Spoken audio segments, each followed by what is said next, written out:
Hey everyone, Keith Carson here. I got a couple of severe thunderstorms to talk about, scattered about the state, but largely in central and northern Maine. Let's start with the overview, and those yellow boxes there are severe thunderstorm warnings. You can see a few across northern Maine, but actually the gnarliest cell out there right now is right towards J.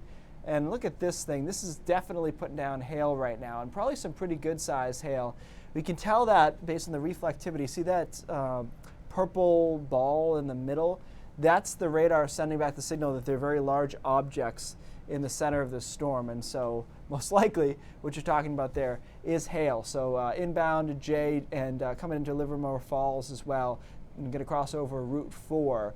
And we haven't got any reports yet from spotters as to what size hail this is, but it seems possible that it could be good size, half-inch or more, not the pea-sized hail that we saw last weekend there. So that's the nastiest cell. It actually briefly had a little spin look to it, like it was going to rotate, but now it looks like it's kind of gusted out and it's mainly just producing that hail, but it definitely has a good hail signature to it. So that's the nastiest cell in the state, and it is a severe thunderstorm warned cell. To the north, we got a pair here of cells, and I'm not sure that the National Weather Service is differentiating which one is severe here, but same problem. These are definitely hailers. I would say, looking at the reflectivity of these are smaller hailers, and I'd love to give you a town, but apparently there are none there. So let's see if we can zoom in a little bit more. Well, we got a road, so that's something. But those two producing hail, and then this one looks pretty good too. Notice that this cell is drifting in a different direction than the rest of the storm. So let's just zoom out here and see how it's taking kind of a right turn in the last couple of frames there. That's the sign of a strong storm. It's disconnecting from the other line here. And so again, this is hail. Let me just check the velocity on this and see if it has any kind of rotation to it. Yeah, we're kind of in a tough radar spot there to really look at it. All right. Well, we won't really be able to tell, unfortunately, about the rotation of that storm unless somebody on the ground were to tell us what was happening. So those are your main storms. Now, I'm going to go back to satellite here and just show you what's going on in the atmosphere. It's really sticky outside, right? So if you've been outside, you know that. Look at the first couple of frames here. Let's see if I can circle it. There's this explosion of convection right along this line.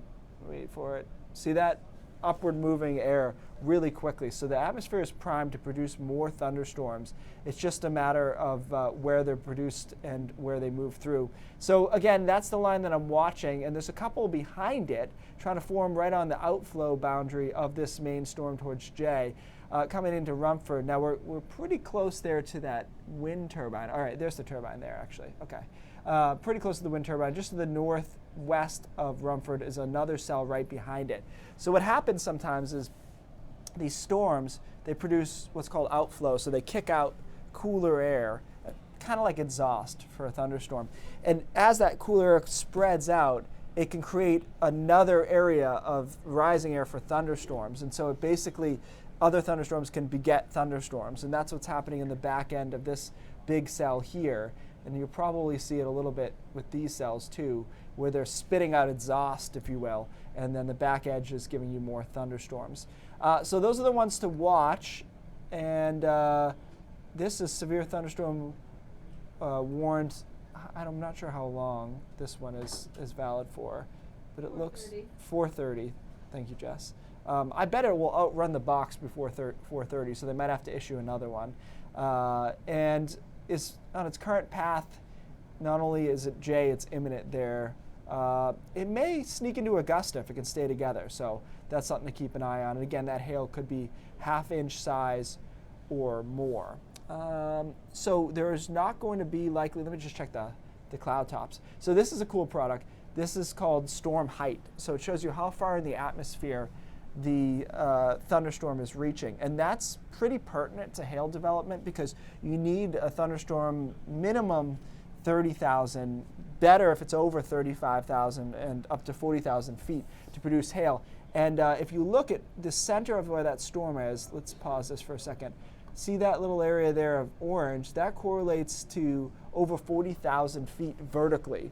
so you're above, kind of airplane cruising level. That tells you that the storm has plenty of upward movement to produce big hail. So another key indicator that we've got some hailers there, and our storms to the north have the same kind of indication where you've got this upward development of the thunderstorm, and that means that it's going to be able to produce hail coming through. So we'll keep an eye on these as they're hailers. If it's going to make it, down that corridor, down 95 towards Augusta, we'll probably be back on. Or if it gets cute and tries to rotate in any way, we'll be on that as well. Until then, have a good one.